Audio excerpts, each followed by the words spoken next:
রব্বি ইবনিলি ইনদাকা বাইতান ফিল জান্নাহ। কোরআন শরীফে আল্লাহ বয়ান করে বলেন, আসিয়া ডাক দিয়া কা আল্লাহ, এত বড় ক্ষমতাওয়ালার ঘরে জায়গা হলো না, আমার জীবনের শেষ বেলা, এখন আমার ফাঁসি হবে, আমাকে ফাঁসির মঞ্চে নিবে, তোমার কাছে আমার আবদার, ওই জান্নাতের মধ্যে তোমার কাছে আমার একটা ঘর বানাইয়া দিও, তোমার পাশে একটা ঘর বানায় দাও। আসিয়া চোখের পানি ছেড়ে দোয়া করিয়া এবার ফাঁসির মঞ্চে যায়, আর আসিয়া মুস্কি মুস্কি হাসতেছে। ফেরাউন বলে, রে আসিয়া, এতক্ষণ তুমি কান্না করলা, এখন তুমি কেন হাসো? আসিয়া ডাক দিয়ে কয়, রে ফেরাউন, তোমার সেই নজর নাই, পাওয়ার নাই, তুমি বুঝবা না। আমি আসিয়াকে তুমি ফাঁসি দাও, আমার বলো আরাম লাগতেছে, কারণ আমি এতদিন কষ্টে ছিলাম, এখন আমার খানা ছিল না, আমাকে ঘুমের জায়গা দাও নাই, আমার উপরে কত অত্যাচার, এখন আমি বিদায় হব, আমার মালিকের মোলাকাতে যাব।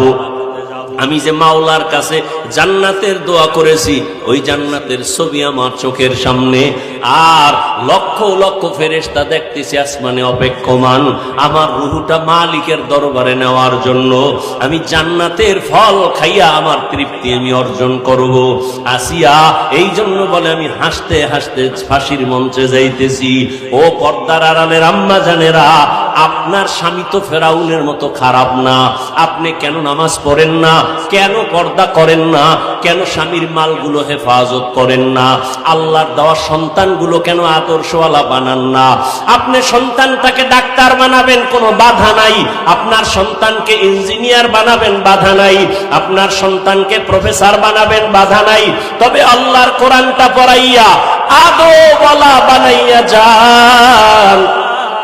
ডাক্তারি করার ফাঁকে ফাঁকে আপনার সন্তান কোরআন পড়িয়া দোয়া করবে, আপনাকে ভুলবে না, সন্তানের দোয়ার কারণে আপনার কবরে বড় দাম হবে। এরে আম্মা জান, আপনার মতো কত মা এখনো আছে, নামাজ পড়ে, তাহাজ্জুদ পড়ে, স্বামীর মাল হেফাজত করে, মোবাইলে সময় নষ্ট করে না, স্বামীর মালের খেয়ানত করে না, বেপরদায় চলে না। আপনি কেন পারবেন না? ও পর্দার আড়ালের বোনেরা, আপনার মতো কত বোন এখনো লেখাপড়া করে, মোবাইলে চরিত্র নষ্ট করে না রে বোন, নামাজও ছাড়ে না। ও বোনেরা, তোমরা কেন পারবা না? এখনো সময় আছে, তওবা করে নাও। ও যুবক বাবা, তওবা করে নাও। তবে কপালবাজি জানি না কারটা কেমন হবে। আবু জাহাল নবীরে দেখিয়াও বয়ান শুনলো, করে ফেললো। এখানে আবু জাহালের মতো জানি না কার নসিব খারাপ, বয়ান শুনিয়াও তওবা নসিব হবে না, বাহিরে গিয়ে আরো বিরোধিতা করবে। আর একদল আল্লাহর গোলাম না জানি ওমরের মতো কপালটা খুলিয়া যায়, গুনার কথা স্মরণ হইয়া গেলেই চোখের পানি ছেড়ে কান্না করতে থাকবে, আর বলবে, আল্লাহ, জীবনে তো মনের চাহিদা পূরণে কম গুনাহ করি নাই, মনে চাইছে গুনাহ করব, করছি, মনে চাইছে নামাজ পড়ব না, পড়ি নাই, মনে যখন চাইতো পার্কে যাব, আড্ডা দিব, গেছি। আল্লাহ, আজকে থেকে তওবার নিয়ত করলাম, আর আমি গুনাহগার হইয়া কবরে যাব না। আমার মা বাবারে কত কাঁদাইলাম, আজকে থেকে মা বাবার সাথে বেয়াদবি করব না, আর দাড়ি কাটবো না, আর বেপরদায় চলবো না, উলামায়ে কেরামের পরামর্শ নিয়ে নবীর তরিকা মেনে চলবো, সুন্নাত অনুযায়ী চলবো, মুরব্বিদের দোয়া নিয়ে চলবো। জানি না কার কপাল খুলিয়া যাবে, তবে আমার বিনয়ের দাবি হলো, সবাই মাথা নত করে মাওলাকে ডাক দাও মনে মনে, আর বলো, হে আল্লাহ, জীবনে কত নেমখানামি আর নাফরমানি করলাম, আমার গুনার খবর আমার মা বাবা আত্মীয় স্বজন কেউ জানে না রে আল্লাহ, তুমি জানো আমি কত বড় গুনাহগার। মনে হয় গুনার কারণে আমার হাত না পাক, আমার চোখ না পাক, আমার জিহ্বা না পাক, আমার অন্তর না পাক। ও আল্লাহর গুনাহ নিয়ে বাসায় যেতে চাই না। ও আল্লাহ, তুমি তো হায়াতের মালিক, তুমি তো রিজিকের মালিক, তুমি তো সম্মানের মালিক। আজকে থেকে তওবা করে নিলাম, লেখাপড়া করি, চাকরি করি, ব্যবসা করি, নামাজ ছাড়বো না, দাড়ি কাটবো না, বেপরদায় চলবো না, উলামায়ে কেরামের পরামর্শ নিয়া নবীজির তরিকা মেনে চলবো।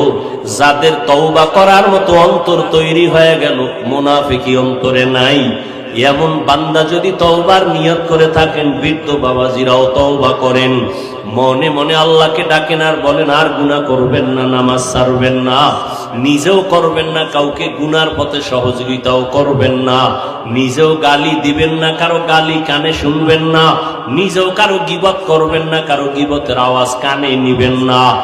যদি তওবার নিয়ত থাকে আল্লাহর কাছে বলেন, আর অন্তর তৈরি থাকে, মুনাফিকি অন্তরে যদি না থাকে, তওবার খাঁটি নিয়ত যাদের আছে, দুটো হাত আমার আল্লাহকে দেখাইয়া দাও। আয় আল্লাহ, হাতগুলো কবুল করে নেন, তওবা কবুল করে নেন, তওবার উপরে মজবুত হইয়া চলার মতো তৌফিক দান করেন, আমিন। আলহামদুলিল্লাহি রাব্বিল আলামিন, ওয়াসসালাতু ওয়াসসালামু আলা সাইয়্যিদিল আম্বিয়া ওয়াল মুরসালিন ওয়া আলা আলিহি ওয়া আসহাবিহি আজমাইন। ইয়া আরহামার রাহিমিন, ইয়া আরহামার রাহিমিন, ইয়া আরহামার রাহিমিন। রব্বিরহামহুমা কামা রব্বায়ানি সগীরা, রব্বিরহামহুমা কামা রব্বায়ানি সগীরা। আল্লাহুম্মা ইন্নাকা আফুউন কারীম। ইয়াকিন মিডিয়া, সত্য প্রচারে সবার আগে। কার ধান্দায় ফালাই দিছে, শেষ। আল্লাহ হেদায়েত দান করুন। কোন মা বাপ যদি বলে হুজুর আমার গরিব, পড়াই করুন, এর মনে চাই ইচ্ছারও না আমি বিদায়, কারণ আমার থেকে গরিব কেউ ছিল না। আমি যদি ওই গরিবী হালাতে লেখাপড়া করে এ পর্যন্ত আসতে পারি, তোমার সমস্যাটা কোথায়?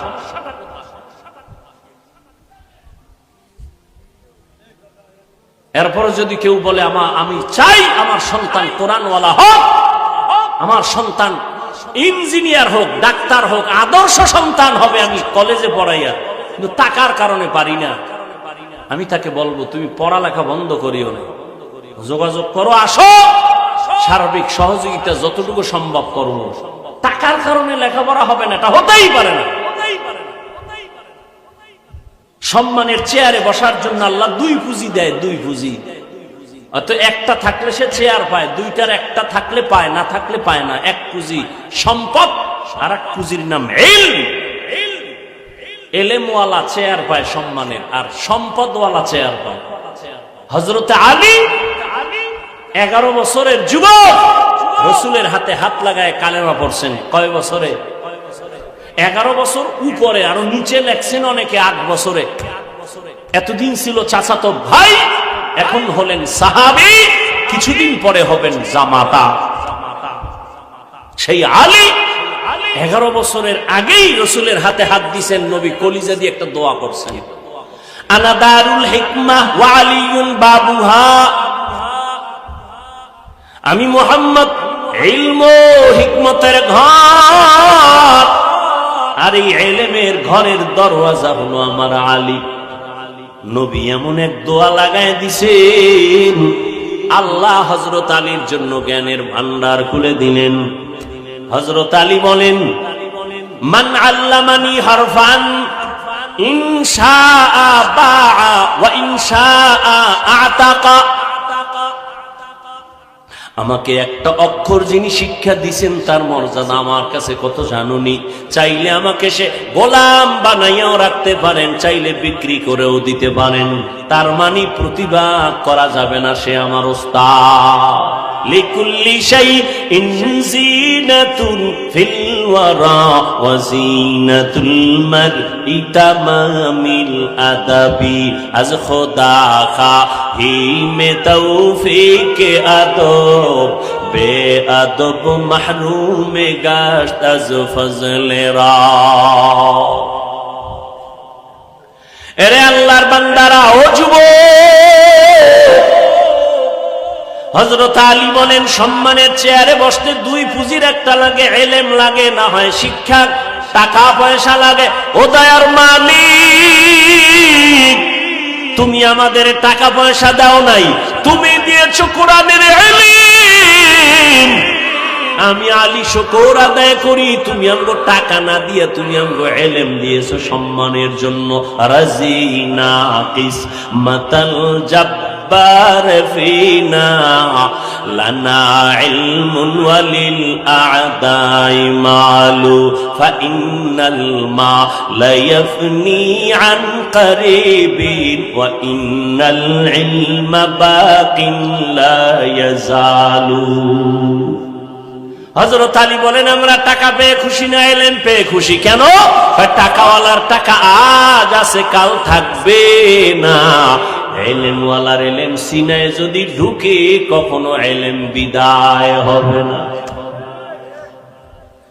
টাকাওয়ালার টাকা আছে আজ কাল থাকে না, ইলমওয়ালার ইলম সিনায় ঢুকবে বিদায় হবে না। ও যুবক, তোমার আমার আল্লাহ এক, নবী এক, কোরআন এক, কাবা এক, ধর্ম এক, কালেমা এক, দুনিয়াতে আসছি এক, কবর এক, প্রশ্ন তিনটা তাও এক। কিন্তু এত বয়ান, এরপরেও কেন তুমি মাথায় টুপি পরতে চাও না? আমিও তোমার মতো এক ভাই, আমি টুপি খুলতে চাই না, লজ্জা। আর তুমি কেমন ভিআইপি মুসলমান, টুপি মাথায় দিতে চাও না, লজ্জা। আমি মুসলমান, দাড়ি কাটতে লজ্জা পাই, তুমি দাড়ি রাখতে লজ্জা পাও, তুমি কেমন মুসলমান? আমি বান্দা মসজিদে না ঢুকলে লজ্জা পাই, তুমি মসজিদে ঢুকতে লজ্জা পাও, তুমি কেমন মুসলমান? আমি পর্দা না করলে লজ্জা পাই, তুমি পর্দা করতে গেলে লজ্জা পাও। কারণটা কি? তুমি কি ভাবছো আমরা হুজুরেরা সব ভুলের পথে আছি? না হয় কেন তুমি বুঝো না রে বাবা? অথচ তোমার মতো কত যুবক জীবনে মাদ্রাসায় পড়ে নাই, স্কুল কলেজে পড়ে, জেনারেল লাইনে পড়ে, 5 বেলার নামাজ পড়ে। সত্য কথাটার সাক্ষী দাও, আছে না নাই? তুমি তোমার বিবেকটাকে প্রশ্ন করো, তুমি কেন পারো না রে বাবা? তোমার মতো যুবক রাস্তায় গাড়ি চালায়, আজান হয়ে গেলে মসজিদে গিয়া নামাজ পড়ে, বলো বাবা তুমি কেন পারবা না? মনে মনে ভাবছো হুজুরেরা বুঝি মিথ্যা কয়, কোরআন বুঝি ভুল আছে। এখনো তোমাকে বলি, একটা ভুল কোরআন থেকে বের করে এখন যদি দাও, আমি এখন দাড়ি কেটে ফেলবো, প্যান্ট শার্টটাই লাগায় রাস্তায় নাচ গানে লিপ্ত হয়ে যাব। না, ১৫০০ বছর পর্যন্ত কেউ ভুল বের করতে পারে নাই, বরং বহু বিধর্মী পণ্ডিতেরা কালেমা পড়ে মুসলমান হয়ে গেল। যুবক একটু জিহ্বা নাড়ায় জবাব দাও, আমার মাওলা পাকের কোরআন সত্য নাকি মিথ্যা? কত পার্সেন্ট সত্য বলো? আল্লাহর ওই কোরআনে জান্নাতের বয়ান আসেনি, ওই কোরআনে জাহান্নামের বয়ান আসেনি। ও আল্লাহর বান্দারা, মনের বুঝাও রে মান। তোমার মতো যুবক চাকরি করে, নামাজ পড়ে, তুমি কেন পারতেছো না? তোমার উপরে কি আল্লাহ বেজার? মোনাজাতে কত যুবক হাউমাউ করে কাঁদে আর আল্লাহর কাছে ক্ষমা চায়, কিন্তু তোমার কপাল কেন এত খারাপ? তোমার মোনাজাতে কেন কান্না আসে না? তোমার চোখে কেন পানি আসে না রে বাবা? একটু কি অন্তরে ভয় নাই? আজকে তুমি এখানে তাজা যুবক বসে আছো, কালকে তুমি কবরের বাসিন্দা হতে পারো, কোনো গ্যারান্টি নাই। এরে যুবক, সকালবেলা বাইক নিয়ে বাইর হবা, লাশ হইয়া ঘরে আসবা। ইদানিং যত লাশের খবর দেখি সব হলো যুবকের লাশের খবর। অযুবক বাবা, আল্লাহর নবী তোমার জন্য কত মজার কথা বলছেন। নবী বলেন, আমি মুহাম্মদ আসছিলাম এতিম, আমার ডানে বামে দুশমন, ওই বিপদের সময় যুবকেরা আমি মুহাম্মদের উপকার করেছে, বুড়ারা বিরোধিতা করেছে। এই যুবক, মদিনার নবী কয় আমার বিপদের সময় উপকার করছে কারা? যুবকেরা। বিরোধিতা করছে কারা? তুমি যুবক কি করছো নবীর উপকার? বলো। তুমি যদি এমন হইতো, নিজে নামাজ পড়তে পারো নাই, কিন্তু একজন নামাজি বান্দাকে দেখে ধন্যবাদ দিছো, বাবা দোয়া করিস আমিও নামাজে যাব, কিন্তু না, তুই এমন পাপিষ্ট এক যুবক নামাজ দইরা যখন আসছে, তুই আবার ধমক দিছ, এত তাড়াতাড়ি মসজিদে ঢুকলি কেন? আহা, ও যুবক বাবা, তোমার মতো যুবক পাঁচ বেলার নামাজ পড়ে, রাস্তায় গাড়ি চালায়, পাঁচ বেলার নামাজ ঠিক রেখে ময়দানে কৃষি কাজ করে, নদীর মধ্যে মাছ ধরে, নামাজ ছাড়ে না। তুমি কেন পারতেছো না রে বাবা? মনে হয় গুনার কারণে আল্লাহ বেজার, মা বাবার বরদোয়া লেগে গেছে। এখনো সময় আছে, তওবা করে নেও। এত বয়ান শোনার পরেও যে আমল আসে না, এর একমাত্র কারণ আল্লাহর ভয় তোমার অন্তরে নেই। এজন্য আল্লাহ পাক বলেন, আমাকে ভয় কর। ভয়ের নাম তাকওয়া, আল্লাহর ভয়। আমি যদি প্রশ্ন করি, আপনারা কারা কারা আল্লাহকে ভয় করেন? সবাই হাত উঁচু করে বলবে, আমরা হুজুরগো থেকে বেশি ভয় করি। অথচ এখানে এমন আশেক বসা আছে, আজকে ফজর পড়ে নাই, জোহর পড়ে নাই, আসর পড়ে নাই, মাগরিব এশা পড়ে নাই, আল্লাহরে ভয় করে। আমি টুপি মাথায় দিয়া কই আল্লাহরে ভয় করি, তুমি টুপি ছাড়া কও আল্লাহরে ভয় করি। আমি নামাজ পড়িয়া বলি আল্লাহকে ভয় করি, তুমি নামাজ বাদ দিয়া বলো আল্লাহকে ভয় করি। আমি হালাল খাইয়া বলি আল্লাহকে ভয় করি, তুমি হারাম খাইয়া বলো আল্লাহকে ভয় করি। বিষয়টা কি আসলে আল্লাহর ভয় তুমি বুঝো না কি জিনিস? সন্তান মা বাবাকে ভয় করে বলে তার প্রমাণ, মা বাবার সামনে সন্তান অন্যায় করে না কেন? মাইরের ভয়। শিক্ষকের সামনে ছাত্র অন্যায় করে না কেন? ভয়, বলে মারবে। ঠিক যারা আল্লাহকে ভয় করবেন, ওই বান্দা গলায় ছুরি দিবে, দাড়ির মধ্যে ছুরি লাগাবে না। হরকে খাহরকে বাসত হরকে দারত খৌফে হক দর দিল মদম জন্নতুল মাওয়া দেহত রামকা। আল্লাহর ভয় উপরে জমা হলে কি হয় বুঝো? ওমরের মতো বান্দা, যার একটু নাম আগে বললাম, 27 বছরের যুবক, তরবারি নিয়ে যায় নবীকে জবাই করবে। কত বড় সাহস! 27 বছরের সেই যুবক কালেমাওয়ালা হইয়া এখন ওমরের নামে এত পাওয়ার যে অর্ধ দুনিয়া শাসন করে। যেই ওমর চলে একা, কোনো বডিগার্ড সিকিউরিটি গার্ড নাই, ওই ওমর রাষ্ট্র ক্ষমতা হাতে নিয়ে রাষ্ট্র পরিচালনা করেন। ঈদের দিন আসছে আর 2-1 দিন বাকি। বিবি সাহেবা বলতেছেন, ও খলিফাতুল মুসলিমিন, আমাদের কোন ঈদের কেনাকাটা লাগবে না, তবে সন্তানের জন্য লাগবে। ওমর বলতেছি, আমার কাছে কেনাকাটার টাকা নাই। কথা বুঝেননি বাবারা? কষ্ট হলে বলেন, মোনাজাত দিয়ে দিন। একটা চিৎকার দিলে রুশ থাকার কথা না, মাওলার দয়া।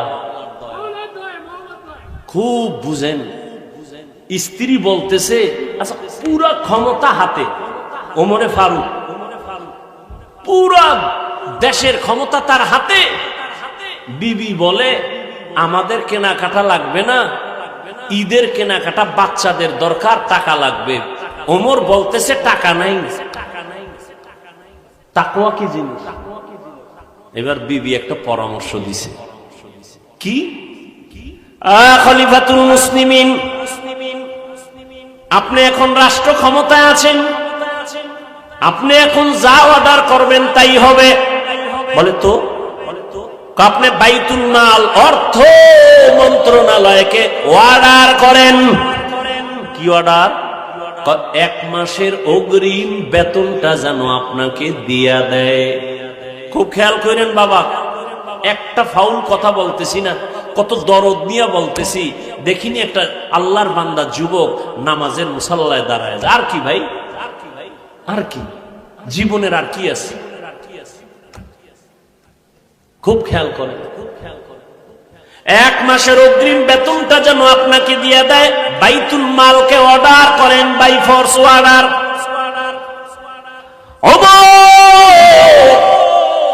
রাদিয়াল্লাহু তাআলা চিঠি লিখেছেন, বাইতুল মালের জিম্মাদার আবু উবায়দা ইবনুল জাররাহ রাদিয়াল্লাহু তাআলা আনহু।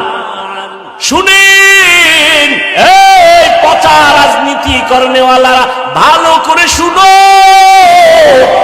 চায়ের দোকানে বইয়া লম্বা লম্বা মোষ লাগাইয়া তেল মাইরা মাইরা কও ইসলামে রাজনীতি নাই, কোরআনে রাজনীতি নাই। কান পাইতা শুনিয়া ল, পৃথিবীতে পবিত্র রাজনীতির কিতাব হলো কোরআন শরীফ, আর রাজনীতির শিক্ষক হলো আমার নবী।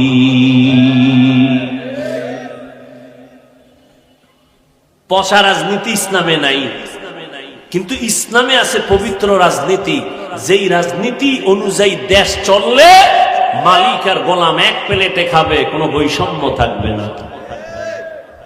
আর এখন চাপাবাজি করে মাইকলে কেউ খাবে কেউ খাবে না, গরিব মরতেছে না খাইয়া, বিদ্যুৎ নেই।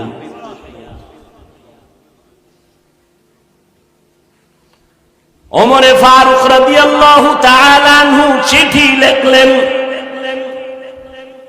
আবু উবায়দা ইবনুল জাররাহর কাছে চিঠি লিখলেন, ও আবু উবায়দা, 1 মাসের অগ্রিম বেতনটা তুমি আমার বরাবর পৌঁছে দাও।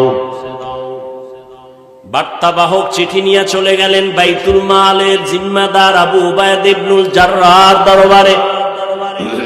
এবার শুনেন আসল কথা। বসো ওখানে বসো, পরে পরে। কি তোর কি 10 টাকা দিবি? এই ক কি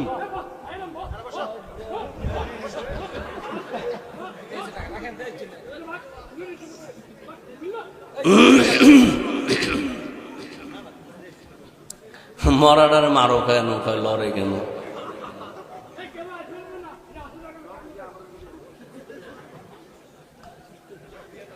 ওমরে ফারুক রাদিয়াল্লাহু তাআলা চিঠি যখন পৌঁছায় দিলেন আবু উবায়দা ইবনুল জাররাহর হাতে, এবার আবু উবায়দা ইবনুল জাররাহ খলিফা, এই খেয়াল করেন ভাই, ছুটে গেলে শেষ। এই আসল কথা দিয়ে আমি আগাইতেছি মোনাজাতের দিয়ে, খেয়াল করেন। আবু উবায়দা ইবনুল জাররাহ খলিফাতুল মুসলিমিনের চিঠি খুলে দেখেন, খলিফাতুল মুসলিমিনের সিল সহ চিঠি আসছে, লেখা আছে 1 মাসের অগ্রিম বেতন পাঠায়া দিতে। অগ্রিম।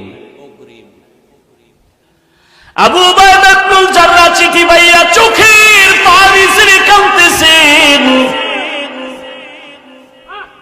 চোখের পানি ছেড়ে কাঁদেন আর বলেন, খলিফাতুল মুসলিমিন তিনি আমার অনেক উপরে, অনেক দামি জান্নাতি সাহাবী, আমাকে অর্ডার করছেন, আমি দিতে বাধ্য, কিন্তু না আমি পারতেছি না, আল্লাহর ভয়। কার ভয়? তিনি একটা চিঠি লিখলেন, পাল্টা চিঠি। চিঠির মধ্যে 2টা প্রশ্ন করে দিয়েছেন, খলিফাতুল মুসলিমিন আপনাকে 1 মাসের অগ্রিম টাকা আমি দিব, 2টা প্রশ্নের জবাব দেন। কয়টা প্রশ্ন? 2টা প্রশ্নের জবাব দেন তো অগ্রিম টাকা দিব। চিঠি লিখে বার্তাবাহককে দিয়া দিল। বার্তাবাহক খলিফাতুল মুসলিমিনের কাছে চিঠি নিয়ে হাজির হয়ে গেল। ওমর ফারুক রাদিয়াল্লাহু তাআলা চিঠিটা হাতের মধ্যে পাইয়া খুলে দেখে 2টা প্রশ্ন লেখা আছে। 1, বাইতুল মালের জিম্মাদার আবু উবায়দা ইবনুল জাররাহ প্রশ্ন করেছেন, ও খলিফাতুল মুসলিমিন আপনি অর্ডার করলে আমি দিতে বাধ্য, তবে আমার জবাব দেন, আপনি যে 1 মাস অগ্রিম বেতন চাইছেন, আপনি আগামী 1 মাস বাঁচবেন কিনা তার গ্যারান্টি দেন। হর কে দারাত খৌফে হক দর দিল মাদাম জান্নাতুল মাওয়া দেহাত ও রামকা। আল্লাহর ভয় ছাড়া এটা কি সম্ভব? না খাইয়া মানুষ মরে, কোটি কোটি কোটি কোটি টাকা নাই, বাংলাদেশ গরিব, ঋণের বোঝা নিয়ে মানুষ পড়ে আছে। আল্লাহর ভয় আপনারা যারা ফেসবুক চালান তারা হয়তো দেখে থাকবেন ব্যাংকের একজন ম্যানেজার কেমনে চিল্লায় কাঁদতেছে, ব্যাংকে টাকা নাই। এই দেখো নাই যুবকেরা, ব্যাংকে টাকা নাই, কান্নার আওয়াজ। এরে যুবক, কেমনে যে বুঝাই যুবকের ভেতরে যে কি মেডিসিন আমার আল্লাহ দিয়া রাখছেন, বুঝলি না? নিজের হাতে নিজের কপালটাকে ধ্বংস করলি রে বাবা। একটা যুবকের মেধা এত প্রখর, একজন যুবক তার আদর্শ দিয়েই সম্ভব গোটা দুনিয়াটা কন্ট্রোল করা। একটা যুবকের মেধায় সম্ভব, সে মেধা আল্লাহ দিছেন। কপাল খারাপ, নষ্ট করলি 30 বছর হওয়ার আগেই। একটা সময় আসবে রে যুবক বাবা, বিছানায় শুয়ে কাঁদবি, কিন্তু ওই সময় চোখের পানি মুছার কাউকে পাবি না। কাঁদবি, অপেক্ষা কর, অপেক্ষা কর, অল্প দিন পরেই বিছানায় শুয়ে শুয়ে কাঁদবি, চোখের পাওয়ার শেষ। এই মোবাইলের কারণে কানের পার্স নষ্ট, হাত বেড়ে ব্যথা, বুকে ব্যথা, মাথা ব্যথা, ব্রেন ব্যথা, এই শুধু মোবাইল মোবাইল। আমার কথা হয়তো তোর বিশ্বাস করতে কষ্ট হয়, বাসায় গিয়ে আজকে একটু গুগলে ঢোক, গুগলে গিয়ে দেখ বড় বড় চিকিৎসা বিজ্ঞানীরা কি থিওরি দিছে, টাচ মোবাইল চালাইলে দেহের কি ক্ষতি হবে, ওখানে সব ডিটেলস লেখা আছে, একটু দেখো বাবা। এই মোবাইলে কিতাবাদি মাঝে মাঝে দেখি, এখন চোখে গোলায় যায়, 2 মিনিট চাইলে আর কিছুই দেখি না, এমন অবস্থা। মানে তিলে তিলে আমাদের জীবনকে ধ্বংস করার এক চক্রান্ত ইহুদি বেঈমানে। কিন্তু বুঝলি না মুসলমানের সন্তান। সেদিন এক বাবা কাঁদতেছে, তার ছেলে নাকি কথা বলে না। হুজুর একটু কোন তদবির আসেনি? আমি বুঝতে পারছি মোবাইলে ধরছে। হ্যাঁ, ছেলেটারে মোবাইল দিয়া দিয়া এই হালাত বড় খারাপ। এখন আব্বু বলে ডাকে না, আম্মু বলে ডাকে না, কথাই বলে না। মোবাইল দেখতে দেখতে ছেলে বোবা হয়ে গেছে। ওই যে তুমি কার্টুন দেখতে দেখতে নিজেই কার্টুন হয়ে গেছে। আমি হাসির খোরাক দিচ্ছি না, দেখিনি, আল্লাহ তোমাকে একটু বুঝ দান করেন। ও যুবক, তোমার মতো যুবক। আবু উবাইদা ইবনুল জাররাহ প্রশ্ন করলেন কয়টা? 1 নাম্বার প্রশ্ন, আগামী 1 মাসের বেতন যে আপনাকে দিব, বলেন আপনি বাঁচবেন কিনা, তার গ্যারান্টি আসেনি? গ্যারান্টি আছে? দ্বিতীয় প্রশ্ন আপনার, আপনি যে আজকে চেয়ারে বইয়া খলিফা হইছেন, খলিফা মুসলমান, আপনি আগামী 1 মাস যে চেয়ারে থাকবেন, জনগণ রাখবেনি, তার গ্যারান্টি বুঝেননি? কি বুঝেন? আপনি যে চেয়ারে বইছেন একেবারে মরণ পর্যন্ত থাকবেন, আরে জনগণ আর 1 মাস পর্যন্ত বসতে দিবে না জোহরের আগে চলে যেতে হবে? এ খবর দেন আগে।